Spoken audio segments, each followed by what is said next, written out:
Oh, absolutely. I mean, because you often hear about the fear of failure, right? Like that's the one we always hear about, like, oh, if it fails, what am I going to do? But the one that we don't often talk about is the fear of success, because that means your life is drastically different, right? Like if you try this new thing and it fails, you always go back to whatever you were doing before. But if you try this new thing and it actually is successful, well, that's a completely different ball game. Now you have to probably change a lot of different things in your life to be able to accommodate this new thing that you're doing. So it really causes you to kind of stretch and to be very uncomfortable.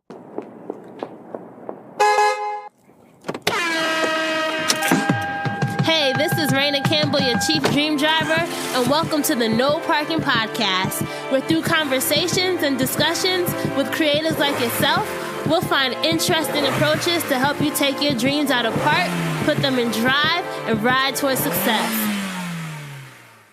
Hey Dream Drivers, welcome to episode 144 of the Dreams and Drive podcast. And today our guest is Dr. Joy Harden Bradford, a licensed psychologist in Atlanta, Georgia, and the host of the popular mental health podcast, Therapy for Black Girls. Dr. Joy's focus is on helping women recover from breakups, and she's passionate about creating experiences and holding space for Black women to become the best possible versions of themselves. And on this episode, we are going to dive into what we can do as dream drivers to make sure we are creating space for ourselves to thrive. So besides learning about Dr. Joy's dream driving journey, we're also going to cover anxiety, depression, and relationships, managing negative self-talk, fear of success, stepping out of our comfort zones, how Dr. Joy manages running a private practice and growing a podcast, how to find a therapist if you're looking for one, and tips for positive self-care, and much, much more. So as always, if you are loving this episode when you're listening to it, please make sure to share this with a friend. If you are not already subscribed, if this is your first time listening in, press that subscribe button right now before you forget. As always, I want to make sure you are following us on social. We are Dreams and Drive across the board on Facebook, Twitter, and Instagram. I love it when you guys are out here telling somebody about these episodes, because that's what's so important. The idea of paying it forward and blessing somebody else with the inspiration that you're hearing today. This week's giveaway is with the brand Nikeo, and we are going to be giving away 2 of their Maracuja and Yangu soothing oils, which is part of their Restore line. It's great for soothing and calming dry and irritated skin, and I love the Nikeo story. I encourage you guys to learn more about the founder, Nikeo Kamochi Grieco. You learn about how she went from working in Hollywood to launching her own beauty line and all the success and impact she has had. So if you want to enter to win one of those Maracuja and Yangu soothing oils, just go to dreamsanddrive.com/win. That's dreamsanddrive.com/win. As always, our show notes are available at dreamsanddrive.com. You guys are going to love this episode. Let's get to it. Hi, Joy. Welcome to this episode of Dreams and Drive. I'm so excited to have you on today. Hey, Raina, I'm excited to be here with you. So we were just talking before this about how, the mutual podcast ad swap that we did on each other's podcast brought so many new listeners over to each of our shows respectively. So I just want to on air say thank you so much for doing that with me. It's been a pleasure to have new listeners who've come in from your show. Absolutely. And again, thank you to Barry for her brilliant idea. Yes. And as you guys know, Joy is the host of Therapy for Black Girls, which you probably have listened to or heard about. So we will get into that a little bit later in the show. But first, Joy, you know how I love to go down memory lane, right? I love to go down memory lane. So if I had to say what was inspiring you as a child, what were your inspirations back then? How would you describe your 8-year-old self? So I don't know if this was 8-year-old self, but I know at some point around that time, I got in major trouble for writing a lesson plan on my wall. Like I carved it into the wall. Wait, what? I was teaching my stuffed animals the ABCs. So I had to write them on the board, which was my wall. And I carved it into the wall and got in major trouble for that. That is so crazy. I keep telling people that I think I would have been like best friends with all the guests that I have on the show because I had two things. I used to paint a lot and my basement wasn't finished when I was growing up. So we just had like a washer and dryer down there and eventually my parents redid the basement. But every day, like if you came into my basement, you would find like different paintings of mine on the banister, on the walls. And it was like full on color masterpieces. And my mom Wow. was just like, what are you doing? And I'm like, I'm painting. That's it's funny, right? But I also did lesson plans, but I did my lesson plans on paper because I Uh-huh. had to distribute them to my students. So I Oh, didn't write them on the board. I had to you like, were fancy. You yeah, were fancy. So what was the dream back then when you were younger? What did you think you were going to be?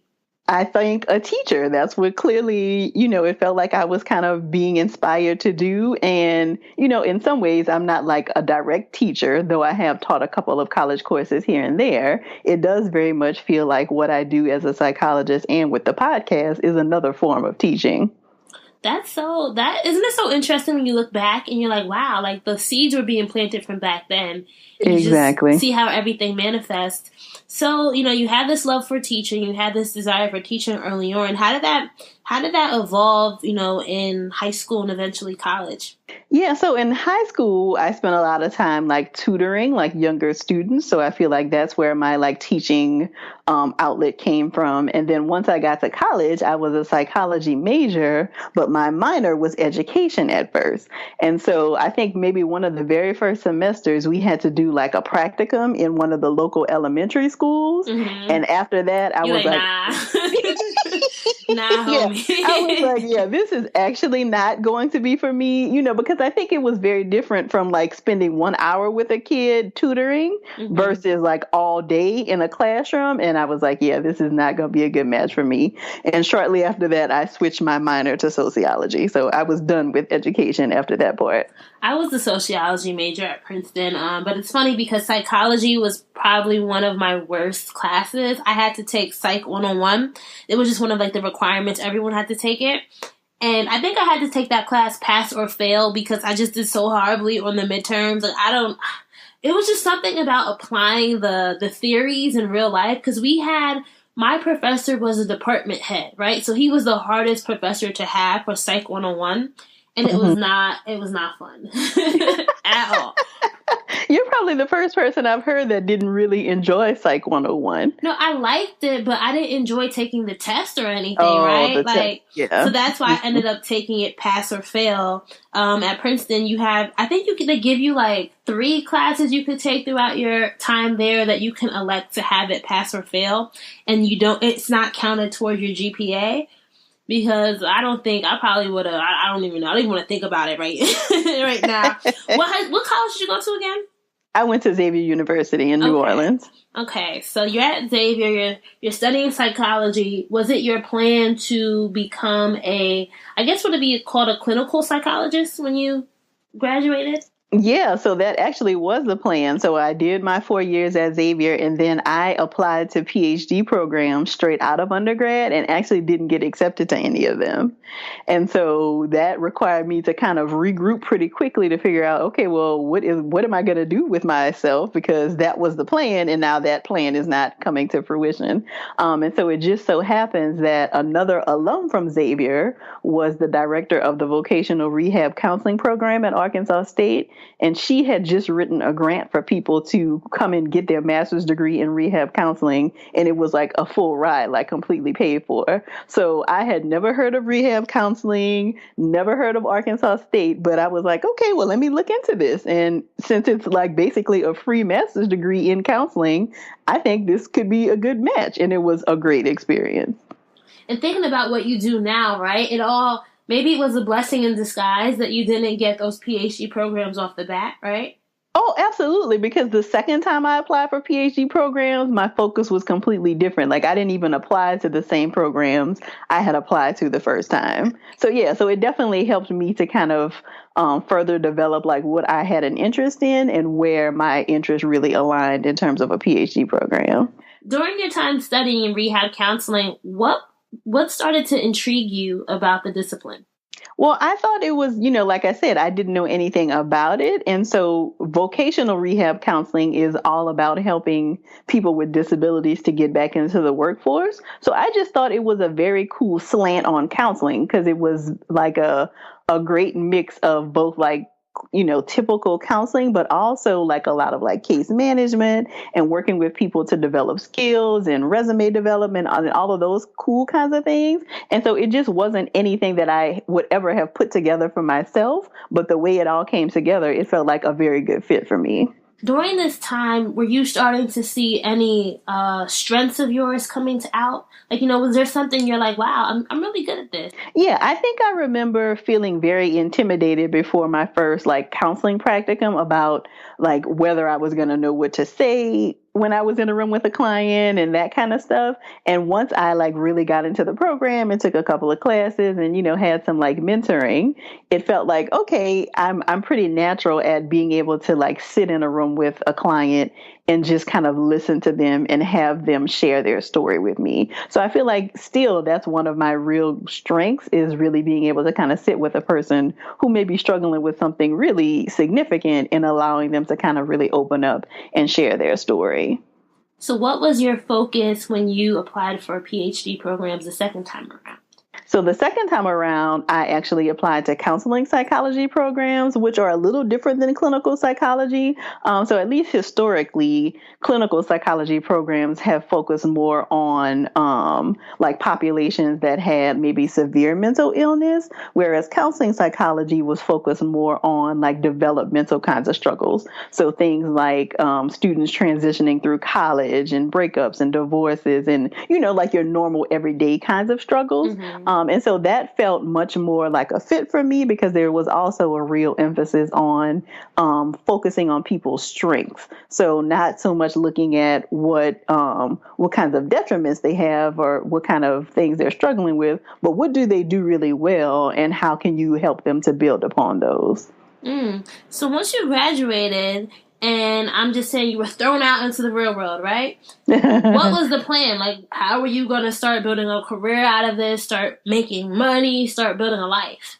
Yeah, so throughout my PhD program, I always worked with like Black women and Black graduate students. Like my dissertation was about Black graduate students in their rates of anxiety and depression and whether participating in a Black grad student association helped with that. And so my whole career in my PhD program really, it feels like groomed me for what I'm doing now without me ever knowing it, because all of my work was really centered on Black women and Black graduate students. Isn't that how life sometimes turns out, right? Like you don't even realize that it's taking you for a ride until you step off for a second. Exactly. So after I graduated, then because a lot of my experience had been working with college students in the counseling center in colleges, then that was my first job out of grad school, was working at the counseling center at Georgia Southern University. And that has pretty much been my career up until this point where I'm in full-time private practice. So you're working for an employer and then you moved into your own private practice? Yeah, so my first job was at Georgia Southern, and then I moved to Athens, Georgia, and took a job at the University of Georgia in the counseling center. And ever since moving to Athens, I've always had a part-time private practice on the side. So I would have my full-time job at the counseling center, but also see like maybe 2 or 3 clients a week in my private practice. That's like a side hustle. Exactly. I forgot what industry it is. I don't want to sound like... I think there's an industry where you're not allowed. I think lawyers have very strict, like, things that they're allowed to do on the side versus not. But it wasn't something that the school said, hey, you can't do this. Like, did they know about it? Oh, absolutely. Yeah. I mean, so most of the therapists who worked in the counseling center with me also had a private practice on the side. Okay. And our schedule was flexible enough because, of course, we're working with college students. So it wasn't just a 9 to 5. Like some days the counseling center was open until 8 o'clock, or if we had evening programs, then there was a flexibility in your schedule. So it allowed for you to have at least a half day every week off to kind of do your own thing, which was nice. How are you finding clients in the early days? A lot of it was overflow from the college because, the University of Georgia is a huge school. And so, there are a lot of therapists, but not enough to meet the demand. And so, when it would get to a wait list kind of thing, then, colleagues would like refer to me, to see me in the private practice if they couldn't see me in the counseling center. What were some of the biggest problems that you worked through with students? Because I remember being in college. I went to a therapist, but not through the career counseling. I went through like the mental health. What do you call it? It was like the actual like health center. It wasn't through like the counselors were just for like career counseling at the career center. But like just what were some of the issues that you saw a lot of during your time there? Yeah, there and ever since I have left there, like college students, the main three concerns are always anxiety, depression, and relationship concerns. No matter what campus I've been on, those are always the top three concerns. I'm thinking about my college experience. Yep, that seems about right? I know during my senior year, the biggest thing was trying to find a job, right? Because you spent so much time in school. You have all these expectations about who you're supposed to be and what you're supposed to do with your life. Senior year, it was just like so stressful. I tell people all the time, I'm so happy it's over. So happy. What were some of the tools that you gave students that allowed them to cope better? Yeah, so I think a lot of it for a lot of college students sometimes is related to kind of a clash between what they want to do and what like maybe family wants them to do. So of course you're going to have a lot of anxiety if you're just not really happy with whatever you're pursuing. So sometimes it was, like just really honest conversations about like, okay, this thing that you're pursuing, is this really the path that you feel like you want to be on, or is this somebody else's idea for your future? And if it's not yours, then, can we talk about, okay, are you going to talk to your family about not wanting to pursue this? Or do we need to develop strategies for you to actually follow this thing in a way that's healthier? If you're going to kind of devote yourself to this for the long run. A lot of anxiety management is really about like taking care of the negative self-talk that you have, because a lot of times we like blow things up much bigger in our heads than they are in reality. And so you have to kind of challenge some of those thoughts that you have about like not being good enough, or I'm not smart enough, or, imposter syndrome is also kind of thrown in there with that, like feeling like at any point somebody's going to realize you don't actually deserve like all these accolades that you're getting. So a lot of times it was also challenging the negative self-talk that the students had. That is definitely something that I know we can even apply to our own lives, even if we're not college students, is using those same things, because that self-talk, it's funny because when I ask people or in like my listener surveys, like what's your biggest business challenge? I always think people will say like tactical things, right? Like accounting or marketing. But the biggest thing people say, can you guess what it is? Fear. Yep. Fear and doubt. Why do you think that is, especially as entrepreneurs? Yeah, well, I think especially for like entrepreneurs of color, I don't know that we have always had like examples in our family of people who did entrepreneurship, and so I think when you're feeling your way out for the first time, it of course is more scary because you don't have like anybody necessarily to ask about how this is done, so you're really kind of just, feeling your way out and making a lot of mistakes on the way. And because you can't see an example necessarily of what that looks like, then it feels harder to identify with like, can I do this thing? So fear really kind of comes into play a lot with that. Yeah, and I think it's also, something that also plays in with that fear is, fear of success. And I think sometimes people say, how can you have fear of success, right? But I think it can be very, very true. Like, what if it goes right? Will I be able to manage it? One thing I used to ask myself is like, what if I lose all my friends if I make it, right? And it's like, why am I thinking about that? But those are the things that were running through my mind. I'm sure it runs through a lot of other people's minds as well. Oh, absolutely. I mean, because you often hear about the fear of failure, right? Like that's the one we always hear about, like, oh, if it fails, what am I going to do? But the one that we don't often talk about is the fear of success, because that means your life is drastically different, right? Like if you try this new thing and it fails, you always go back to whatever you were doing before. But if you try this new thing and it actually is successful, well, that's a completely different ball game. Now you have to probably change a lot of different things in your life to be able to accommodate this new thing that you're doing. So it really causes you to kind of stretch and to be very uncomfortable. How do you help your clients who are very nervous or having trouble stepping into that zone or stepping out of that comfort zone?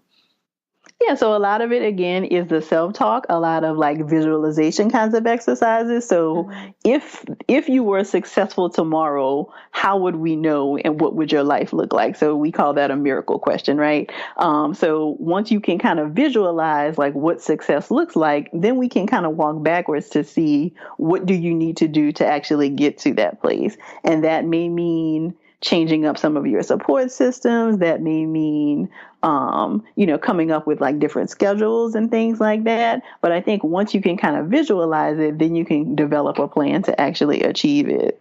What do you think you see a lot of when it comes to your female patients, especially those who are in the creative lifestyle realms? Like, what are some of the big issues that people come to you with?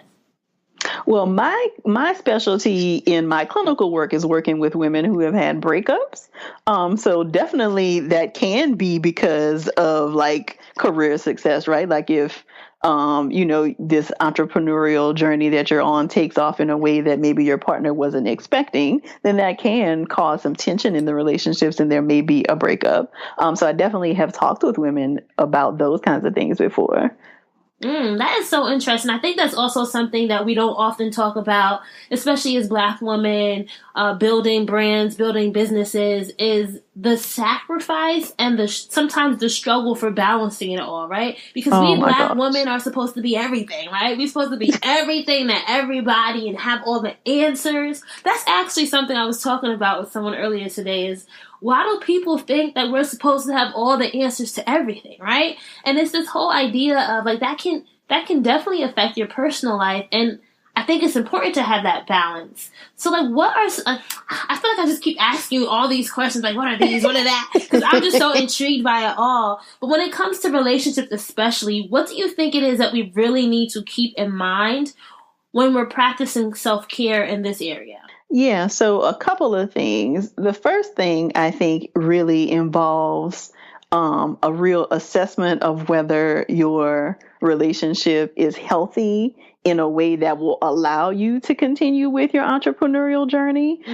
Because like I mentioned, sometimes partners will say they're supportive but only until you get to a certain point, right? And so if you've not done an assessment to see whether the relationship can actually withstand your success, then that could cause a lot of trouble. And so I think the other part of that then is very assertive and clear communication, which I think we have trouble with sometimes as women, because we don't want to hurt people's feelings. We don't want to rock the boat. We don't want to kind of be assertive with what we need. But that's actually very important, especially if you're trying this new business idea out. You need to be able to communicate with your partner about what you feel like you need, how they can support you. There definitely needs to be very clear ideas about how the relationship will grow as your business grows.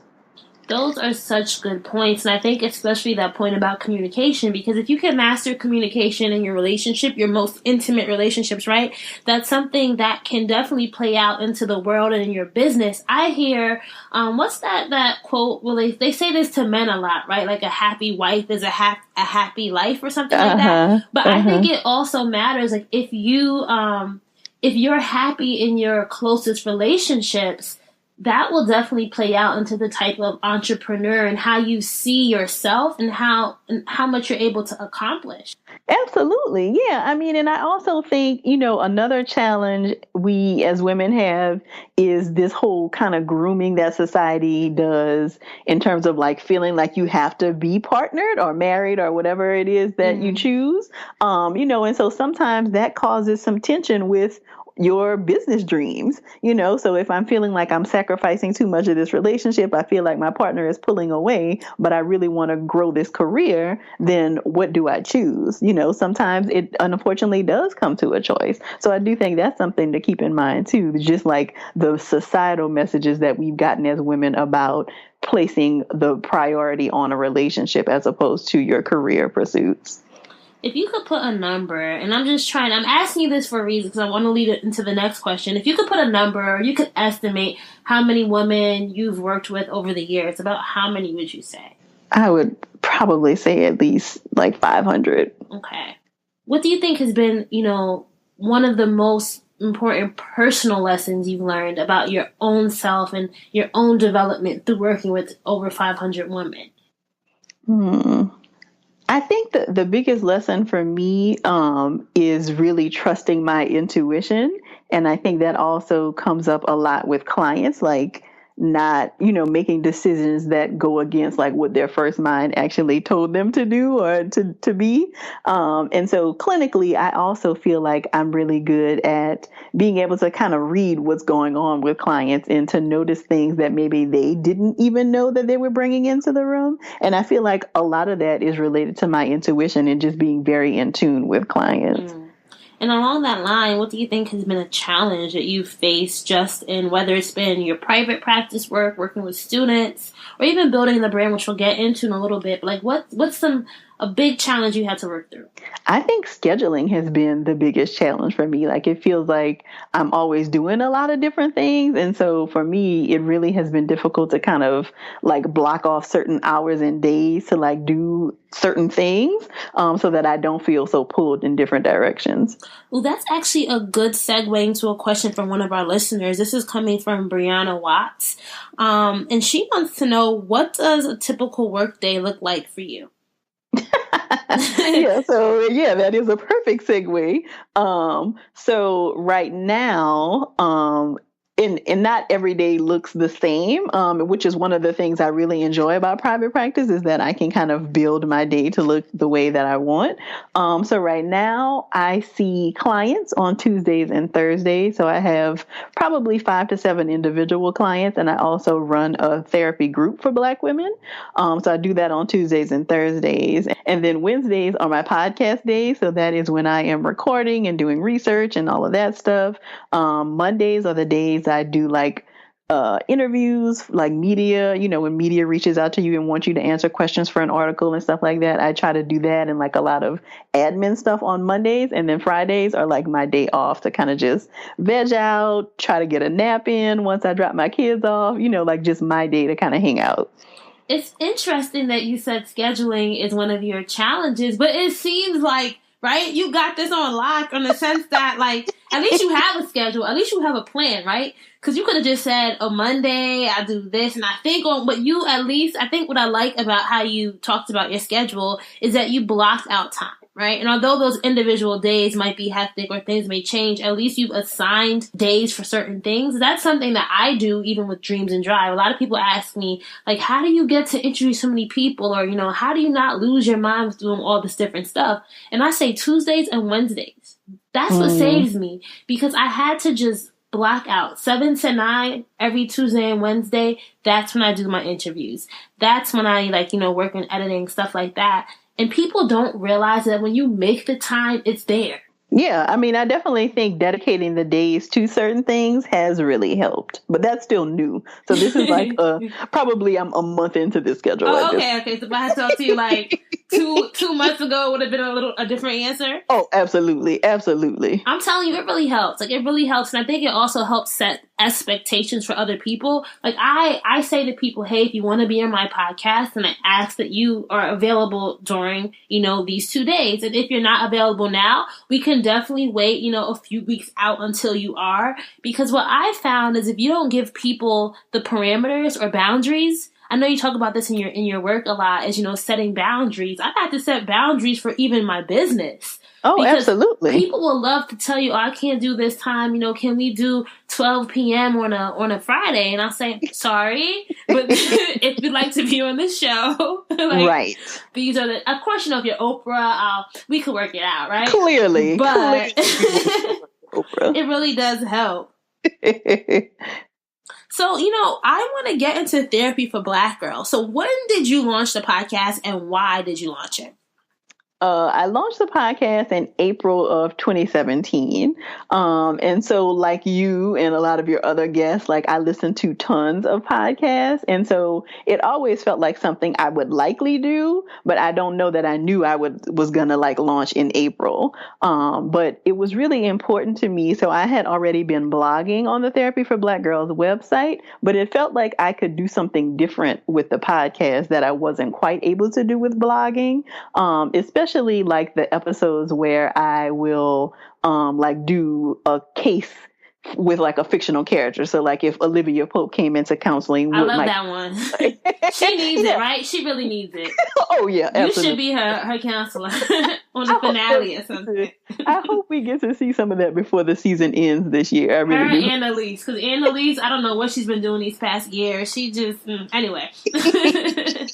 Yeah. So I mean, so those kinds of things I feel like translate much better when you can hear like me by myself or me and another therapist talking about it versus like reading it. I really feel like it has like given a new life to really helping people understand what happens in therapy. You had this idea. Did you know anything about podcasting, or did you have to teach everything or teach yourself everything from scratch? Oh yeah, I only knew like how to listen to it for myself. Like with other people's, I didn't know anything about like how to put it together. And I actually took a course called the Healthcasters, that is designed for people who are in like the helping professions who want to develop a podcast. And so that really helped me to kind of understand all the mechanics behind it and like how to pick a topic and all of the different stuff. Did you know you were gonna name it Therapy for Black Girls, or was that what your blog was named before? Yeah, that was my blog already. So it felt like a natural extension to keep it, a consistent name.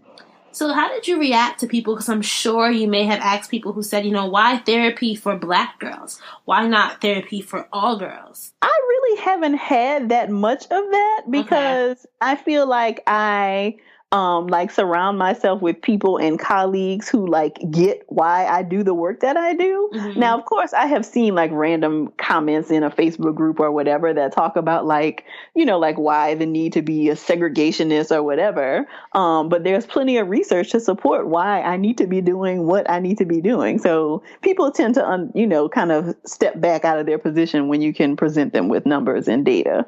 Did you launch to crickets or did you launch to people saying, wow, I want to learn more?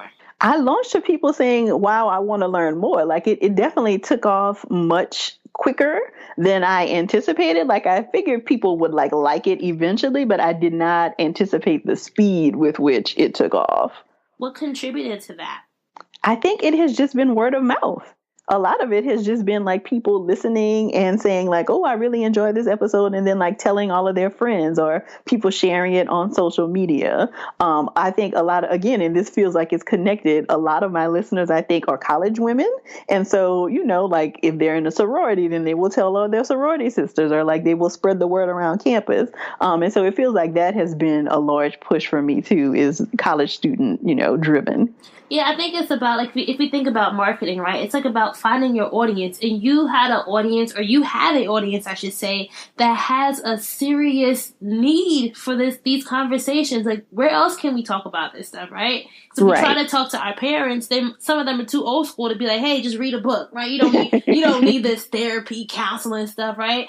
Or if we try to go to our partners, they need it themselves, right? So it's like, where do we go to have these conversations? So I'm so happy that you started this because think about it, it hasn't even been a full year yet. And the impact you have made has been so incredible. Incredible. I mean, it really has been like, the emails that I get from people who listen that, talk about like how they learned something new about themselves or like an episode really touched them and they're going to reach out to a therapist now because of it. Like, it's all I would have ever imagined, and I figured eventually it would get to that place, but to have it like be what it is now has been amazing.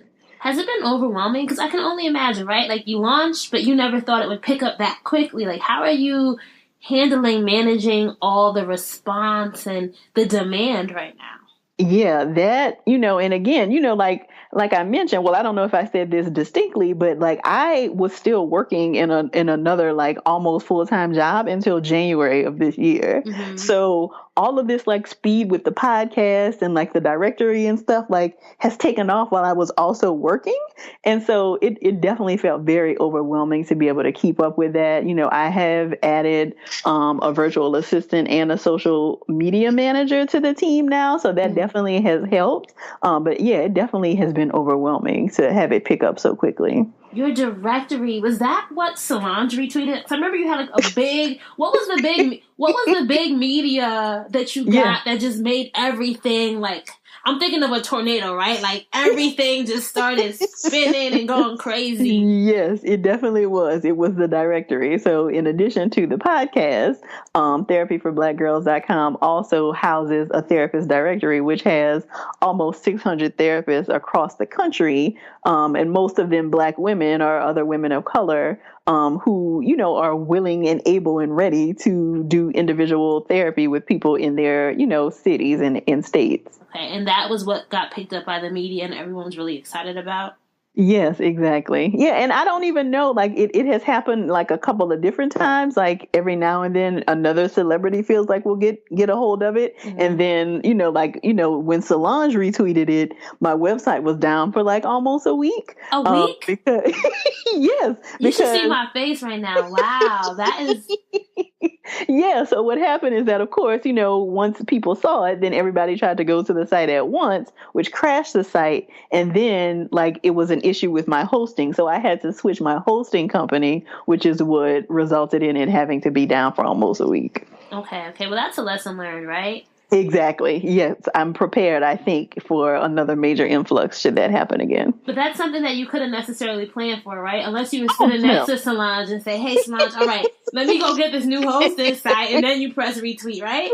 Exactly. No, there was no way to plan for any of that. Thinking about all the success you've had, right? Like, what's something that you want to do that you haven't done yet? Like, if you're thinking about the future of the Therapy for Black Girls brand, what's that one thing that you really want to accomplish this year?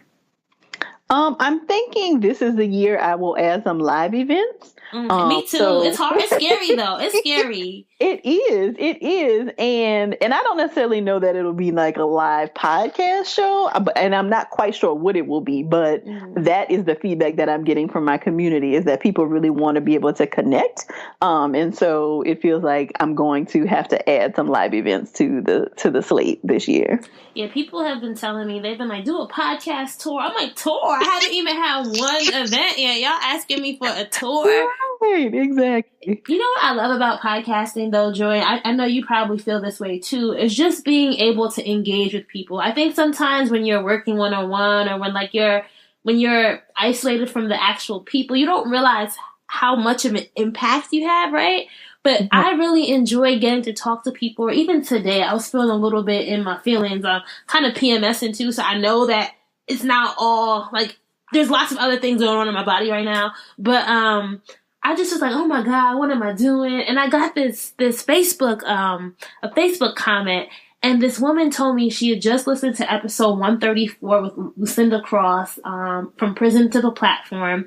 And she just said, Raina, like, I was just so inspired by that. And this is, I know I listened to a previous episode of yours where you didn't know where the podcast would go. And I just want to say this is part of your purpose, right? And just that little comment, it was like, wow, like, why was I even sitting here doubting myself? Or maybe that was a sign, right? That, like, I'll have these feelings, they'll come and go, but there is a larger purpose. Do you ever feel like this is part of a larger purpose for you, what you're doing?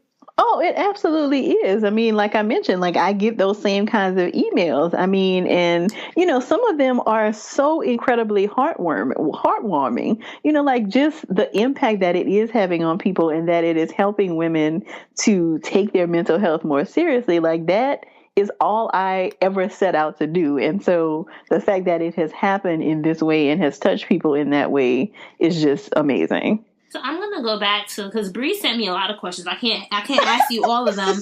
But she asked me one that I think would be good, really good here. She said, how do you manage your emotions and practice self-care considering the load clients may bring on, right? Do you ever take home the emotions, experience, thoughts of your clients? And I'm asking you that in this whole vein of sometimes you get people who reach out to you, right? And maybe they tell you something very deep, or maybe they try to do a therapy session via DM, Instagram DMs, right? I know you probably had that, right? People will try to just go on and on. Like, Mm-hmm. how do you manage all of that, and how do you set boundaries in those cases? Yeah, that is something that I've had to get much better with, because you're right. Like, I think because podcasting is so intimate and like people are having these 30 to 45-minute conversations probably in their head with me every week.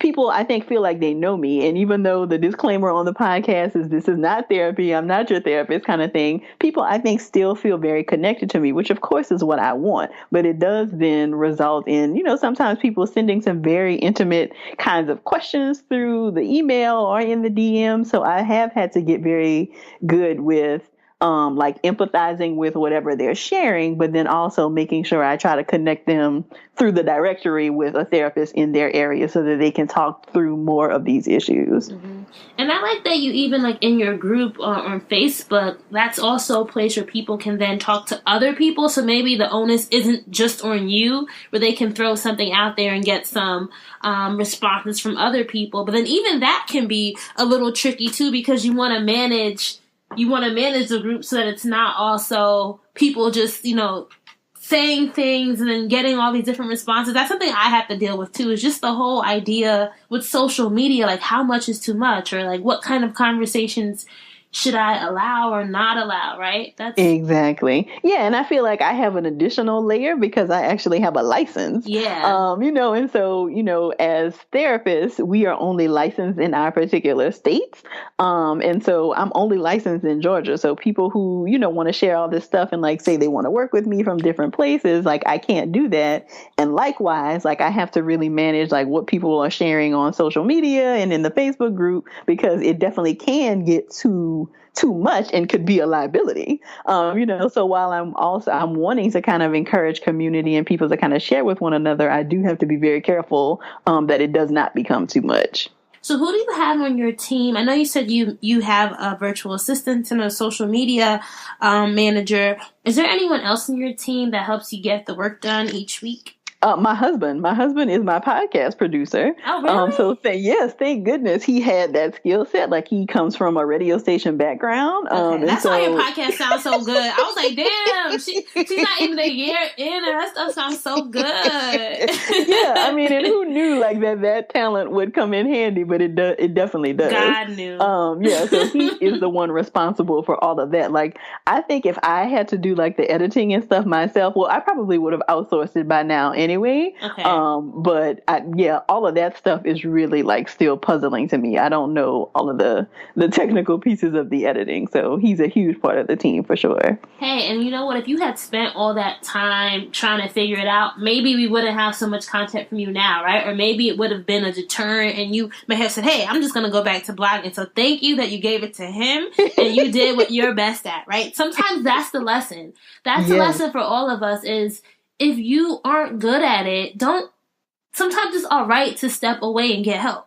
And that can be applied to all areas of our life. Like if you need help, it's okay to say you need help. Absolutely. So, I like that. I like that segue. I'm just segueing all day, right? Thinking about people who are listening to this right now, and I'm going to invite them, if they have not listened to an episode of your podcast, to definitely check it out. Therapy for Black Girls. You're on every, player out there.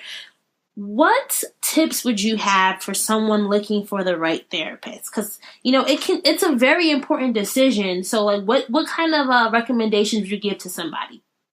Yeah, so I think the first thing you have to be aware of is like what kinds of things are important to you in finding a therapist. So for some people, if cost is an issue, then like using insurance will be the biggest priority. So if that is the biggest priority, then you would want to start with getting a list from your insurance company of therapists in your area who accept your insurance.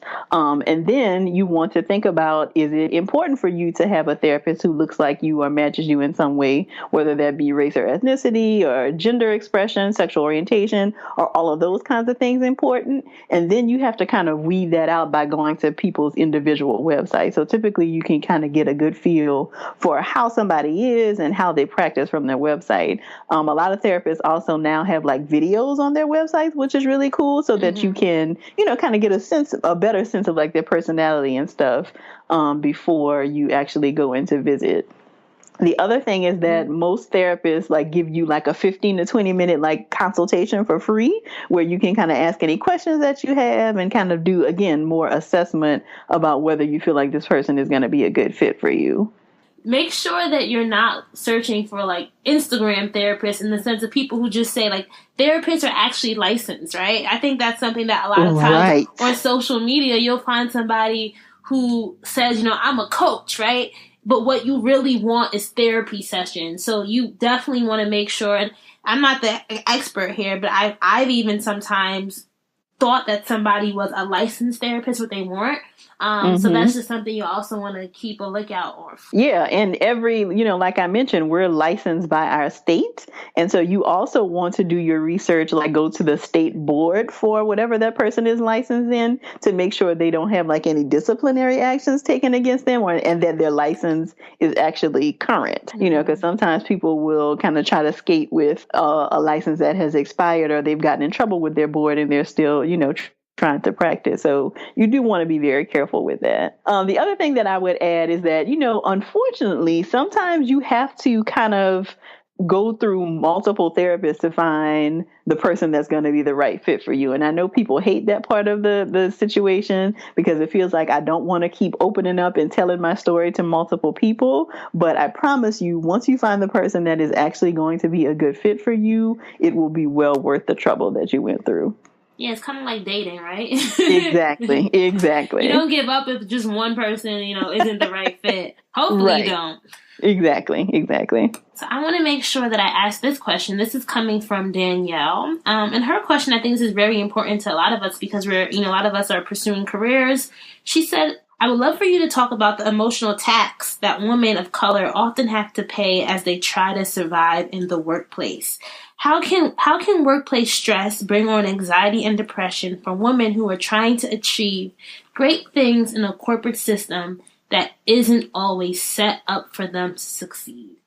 Ooh, that is a great question, Danielle. And funny enough, I'm actually interviewing somebody for my podcast tomorrow all about this. So definitely stay tuned, Danielle, because you will likely love what she has to say. But I do think that is a very important question, and one that like kind of comes up a lot, especially for sisters who are in a corporate setting. There are a lot of like microaggressions and people, just kind of being out of pocket in the workplace and making the workplace hostile. So I think one of the most important things you have to do is to really try to make sure that you are making work stay at work, and then making sure you have a life outside of the office. So making sure you have a strong support system where you can kind of talk through some of those things. I think a therapist in that kind of a situation would also likely be really good.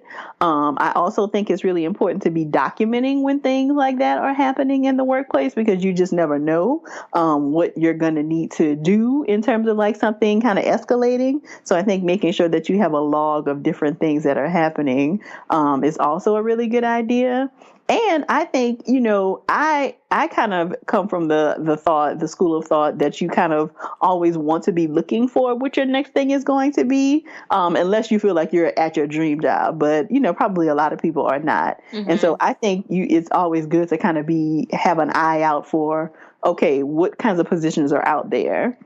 And if it gets to a situation where it becomes just too detrimental, then it probably is time for you to try to make a move by finding another job. Even if it's not a job that will be kind of on the same career trajectory, you have to think about, okay, if I'm not mentally well enough, then I won't be able to really do any kind of a job. So if a job is really kind of taking a toll on your mental health in ways that feel really big, then you may have to kind of consider, a pay cut may be something that you have to do temporarily to kind of get yourself out of that situation into a situation that's more healthy for you. I agree with all that stuff. So Danielle, hopefully this answers your question. Joy, I want to get your opinion on something. So by the time this airs, our listeners will have already heard from our guest, Jonathan Jackson.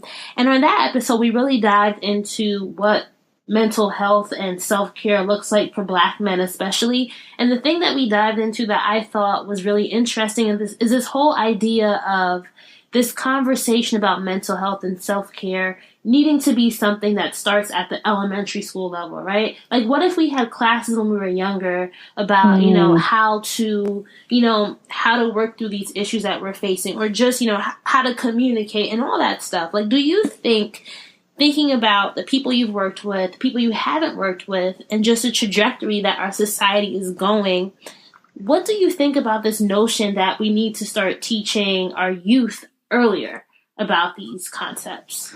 Oh, yeah, I completely agree with that. I mean, and definitely, I feel like some schools try to do this with like the character education piece, but it definitely is not like far reaching enough. So some of that I think comes from schools, but some of that I think also really has to come from parenting. Like really making sure that you are setting a good example for your children in terms of like managing emotions and, how do you handle a conflict? I think sometimes we get into a habit of thinking like, that children like should be seen and not heard, but also making space for you to, listen to your children and what they're having to say. I think sometimes if we actually listen, we will realize like children are struggling with a lot more than we know. So I definitely think like classes and making sure that we're getting that in the homes, in terms of like being able to take care of yourself. I know something that I try to do is like to teach my little ones about like how to tolerate distress. So, kind of saying it's okay for you to be upset. And these are some of the kinds of things that you can do when you're upset. Like, can you take some deep breaths or, go and sit in, in your favorite chair and like try to read a book? Like, how do you calm yourself? I mean, I think there are very small things that we can do even very young with children that can go a very long way in terms of, like how they manage their emotions throughout their life. I love that you mentioned that. I'm even thinking about my own childhood, and this is not a knock on my parents, but I remember, like, let's say if I ever went to my parents are Caribbean, so that's another layer, right? But they would say, like, you don't even know what stress is, right? Like, this is stress. And it's funny because if you grow up thinking that you aren't feeling a feeling that you think you feel, then you repress it or you don't know how to manage it. So it's so important, as you said, for us to really teach the younger ones, whether it be our children, whatever, that is a feeling that is very much something that we're capable of feeling, especially at a young age. Because my parents told me all the time, "Oh, girl, you're not stressing. What are you talking about?" I'm just like, "Yes, I am. I'm stressed." Right. Yeah, you're right. I mean, yeah, because what that does is then it invalidates the feeling, right? And so then the child grows up not really knowing how to kind of name or trust their feelings, which can, cause a whole host of other issues.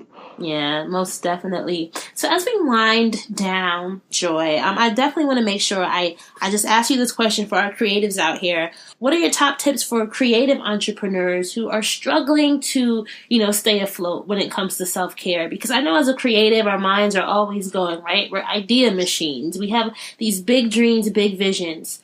What are those things you would say to, if someone sat in your chair and needed some help with staying grounded? So one of the first things I would do is look at their pattern of using social media, because I think a lot of times for creatives, like I know a lot of times my ideas come from like conversations I have on social media or, different topics that people are having. But I also think that can sometimes cause you to kind of lose focus of your own lane and your path.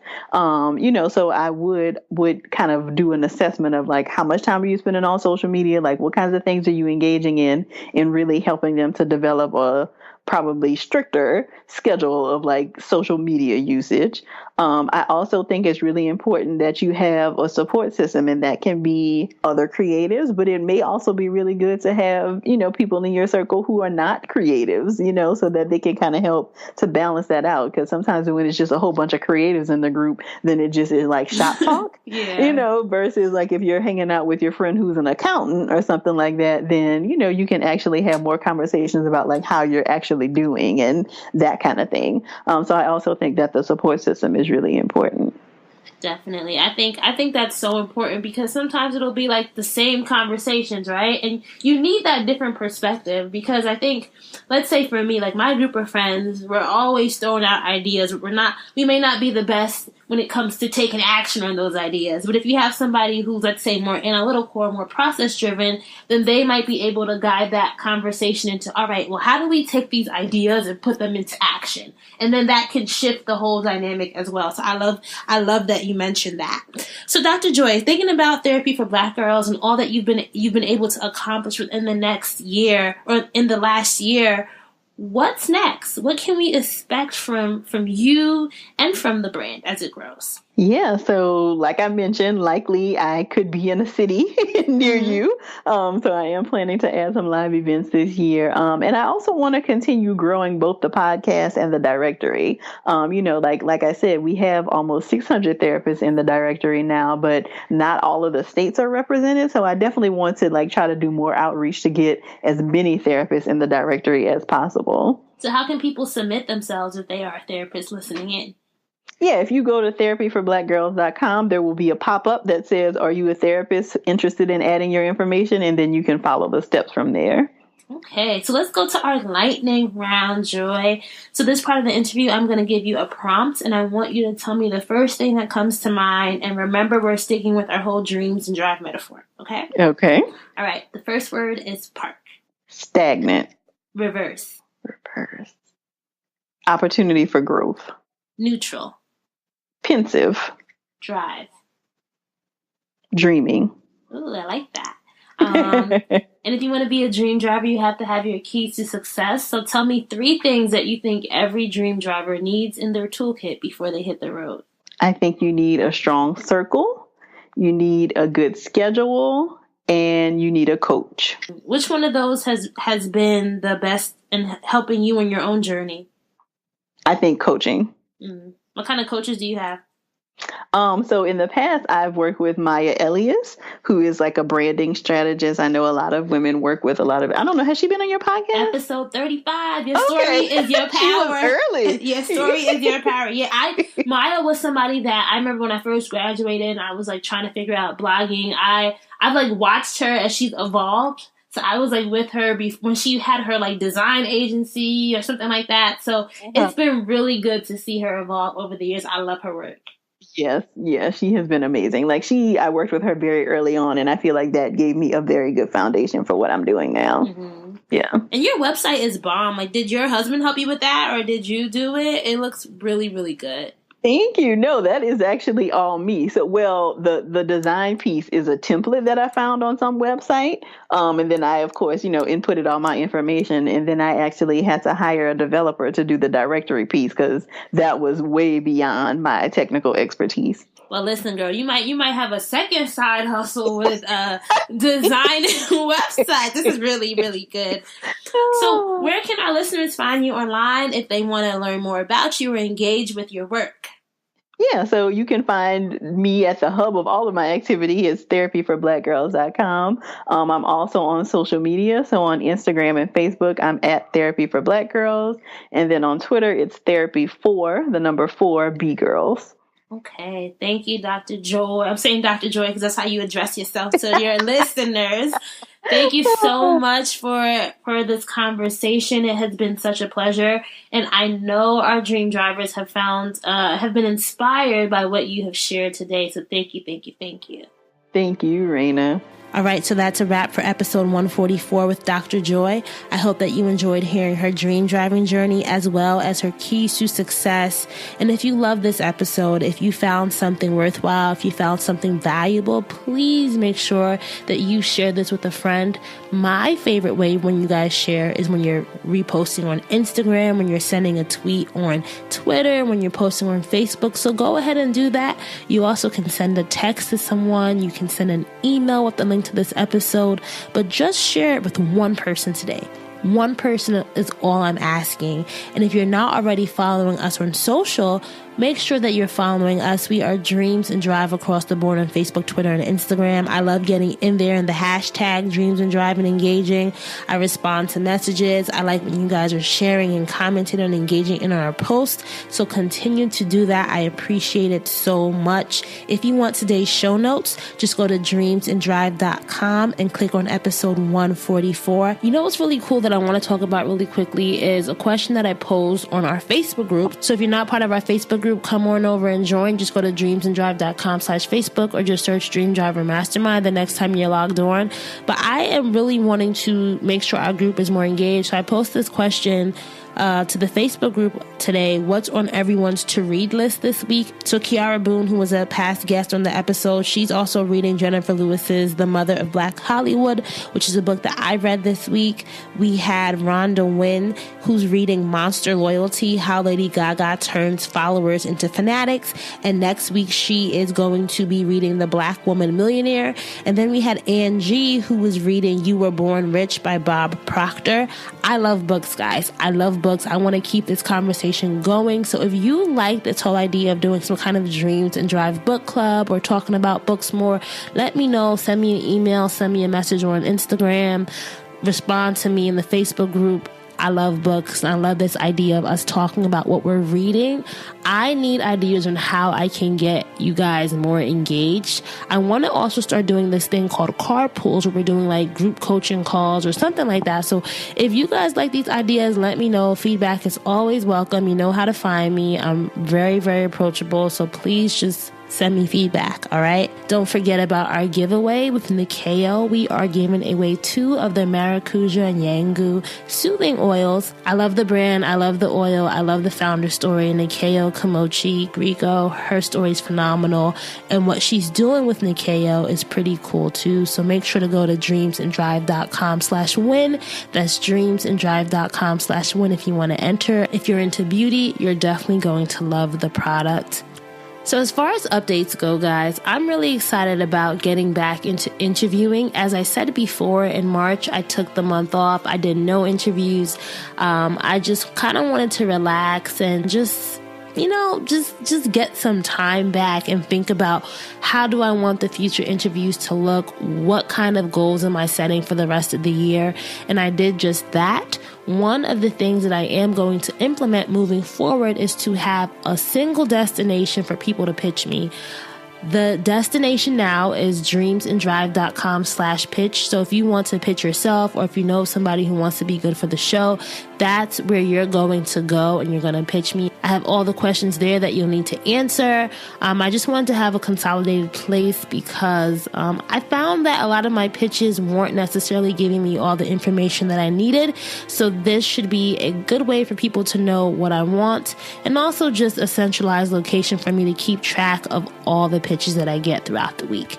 So go there, dreamsanddrive.com/pitch. Also, I want to remind you guys that our Dreams and Drive shop is still open. If you want to get a Dreams and Drive t-shirt, hoodie, or crew neck, just go to dreamsanddrive.com/shop. And I also am selling email templates. Right now, I have a podcaster guest outreach, booking, and post-interview follow-up template. So if you are struggling with figuring out how to send emails to guests, what to send them before, after, during a podcast process, go ahead and grab that template. They're just $20 right now. dreamsanddrive.com/shop. All right, we're going to chat again in episode 145. I'm so excited for that episode, guys. You are going to love, love, love it. Keep dreaming, keep driving, and we'll chat again in the next episode. If you are not subscribed, make sure to do that right now so you get notified when it comes out, okay? All right, bye, guys.